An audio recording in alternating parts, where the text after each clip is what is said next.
Hi hi friends, అందరూ బాగున్నారా? నిన్న ఒకరోజు మా ఫ్రెండ్ భాస్కర్ మాస్టర్ ఉన్నారండి. ఆయనకు ఒక సందర్భం వచ్చింది. ఏంటంటే ఒక స్టూడెంట్ వచ్చి అందరిలోనూ దేవుడున్నాడు అంటారు, అది ఎంతవరకు నిజం అని అతను అడిగారట. మా మాస్టర్ ఒక చక్కని కథ చెప్పి అతనికి, ఆ పిల్లాడికి మంచి సందేశం ఇచ్చాడు. కాకపోతే అందరిలోనూ దేవుడున్నాడు అనుకోవడం కాదు, ఆ దేవుడిని కూడా గుర్తించాలి అని మా మాస్టర్ సందేశం ఇచ్చారు. విషయం ఏంటంటే, ఒక గురువుగారు ఉన్నారు. ఆ గురువుగారికి విద్యార్థులు ఉన్నారు. పూర్వకాలం కదా, విద్యార్థులు ఉన్నారు. జనరల్గా ఏంటంటే, గురుకులంలో గురువుగారు ఏది చెబితే అది చేసుకెళ్ళాలి. ఓకే, బాగానే ఉంది. ఆ గురువుగారు పిల్లవాడికి అందరిలోనూ దేవుడున్నాడు అని పాఠం చెప్పుకొచ్చారు. ఓకే, ఆ పాఠం ఆ అబ్బాయికి బాగా వంటపట్టింది. అయితే ఒకనాడు పువ్వులు తీసుకురమ్మనో కట్టెలు తీసుకురమ్మనో ఆ పిల్లవాడిని అడవికి పంపించారు. వాడు అడవికి వెళ్తున్నాడు. అడవికి వెళ్తుంటే అడవిలోకి వెళ్ళి పువ్వులో కట్టెలో ఏవో తెమ్మన్నారు. మొత్తం మీద, బాబు మా గురువుగారు ఇది అడిగారు, ఇది తీసుకెళ్ళాలి, ఈ దారిని వెళ్తున్నాను, ఇక్కడ 2 దారులు వచ్చినాయి, ఏ దారిని వెళ్ళమంటారు అని ఒక అతన్ని అడిగితే, అతను అన్నారు, ఏమయ్యా నువ్వు ఇటువైపు వెళ్తే ఏనుగుంది, ఆ ఏనుగు కొంచెం మదగజం ఎత్తు కుదేస్తుంది, ఇబ్బంది పడుతుంది, కాబట్టి అటు వెళ్ళకు, ఇటుపక్క వెళ్ళు అని అన్నాడు. ఇటుపక్క వెళ్ళు, అది మీ పని అవ్వద్దు అంటే, ఓకే అలాగే చెప్పాడు. చెప్పిన తర్వాత 4 అడుగులు వేసిన తర్వాత మనోడికి ఏం డౌట్ వచ్చిందంటే,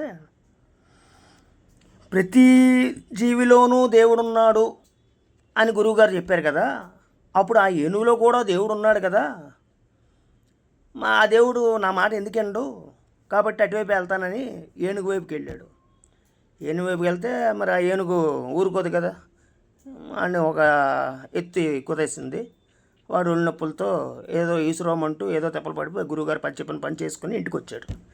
ఇంటికి వచ్చి గురువుగారు గురుకులానికి వచ్చాడనమాట. గురుకులానికి వచ్చి, గురువుగారు మీరు చెప్పింది తప్పు, ప్రతి జీవిలోనూ దేవుడు ఉన్నాడు, ప్రతి మనిషిలోనూ దేవుడు ఉన్నాడు, ప్రతి జీవిలోనూ దేవుడు ఉన్నాడు మీరు నాకు పాఠం చెప్పారు, కానీ ఇలాగ ఏనుగు నన్ను కొట్టింది, నన్ను ఎత్తుకొదేసింది, మరి తప్పు చెప్పారు మీరు అని. అదేంట్రా, ఆ ఏనుగు దగ్గరికి ఎందుకు వెళ్ళావురా, ఎప్పుడు వెళ్ళావురా, ఏంట్రా అని అడిగితే, నీకెవరు చెప్పలేదా అటు వెళ్ళొద్దని అని అంటే, చెప్పారండి, దానికి ముందు ఒక మనిషి వచ్చి చెప్పాడండి, అటు వెళ్ళకు, ఇది ఉంది ఇటుపక్క వెళ్ళు అని చెప్పారండి అని. మరి నువ్వు ఎందుకు వెళ్ళావురా, మీరు చెప్పారు కదండి గురువుగారు ప్రతి జీవిలోనూ దేవుడు ఉన్నాడని, దేవుడు చూసుకుంటాడని. అర్థమవుతుందా? ఒరే, అక్కడ ఆ దేవుడు కోపంగా ఉన్నాడని ఇది ఇంకో దేవుడు వచ్చి చెప్పాడు కదా నీకు మనిషి రూపంలోనూ. ఆ మనిషిలో దేవుడు నువ్వెందుకు గుర్తించలేదు? ఆ మనిషి చెప్పింది వినాలి కదా, వినలేదు కదా. మరి ఆ ముందుకెళ్ళావు, ఏనుగు కొట్టింది, ఇంక అదృష్టం చావలేదు, వచ్చావు, చావు తప్పి కన్ను లట్టపోయిందంటూ మొత్తం మీద ఇంటికి చేరావు, సంతోషం. ఆలోచించాలి కదరా, ముందు నీకన్నా ముందు ఇంకో దేవుడు వచ్చి నీకు చెప్పాడు. మనకి ఎవరైనా సరే మనం ఒక పని చేస్తున్నప్పుడు ఇది తప్పు, ఇది వద్దు, ఇది పాపం, ఇది నేరం అని హెచ్చరిస్తారు.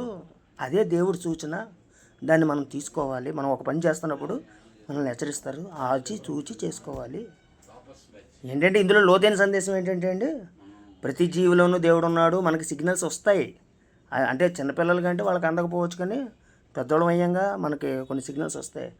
కానీ మన అహంతోనో లేదంటే వీడికి చెప్పేంత స్థాయి ఏంటని ఎదుటోళ్ళని కొంతమందిని పక్కన పెట్టడం వల్ల అవి మనం అందుకోలేకపోతాము.